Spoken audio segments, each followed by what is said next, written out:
কামারহাটি, সেখানে এক বহিরাগত জয়ন্ত সিং, তাকে নাকি জায়েন্ট সিং বলে, ডন বস, বিহার ইউপি থেকে এসে বাংলার মাটিতে ডন হয়ে যাচ্ছে, বস হয়ে যাচ্ছে, এসে বাংলার বাঙালিকে, ভাইকে এবং তার মাকে মারধর করছে জয়ন্ত সিং।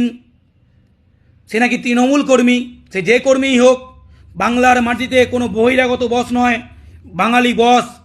এটা মাথায় রাখতে হবে, মাথায় রাখতে হবে। বাংলার মাটিতে বাঙালিকে আক্রমণ করা চলবে না। এই জয়ন্ত সিংকে গ্রেপ্তার করতে হবে। তাই গারদের পিছনে দেখতে চায় বাংলা পক্ষ লড়ছে। বাঙালি এই জয়ন্ত সিংদের, সমস্ত বহিরাগত মাফিয়া ক্রিমিনালদের জেলের পিছনে দেখতে চায়। বাঙালির গায়ে হাত তুলে যে তাকে জেলে ঢোকাতে হবে, সেই যে দলেরই কর্মী হোক। জয়ন্ত সিংয়ের গ্রেপ্তারি চাই। বাংলার মাটিতে বিভিন্ন জায়গায় যেসব জয়ন্ত সিং তৈরি হয়েছে তাদের জেলে ঢোকাতে হবে। জয় বাংলা।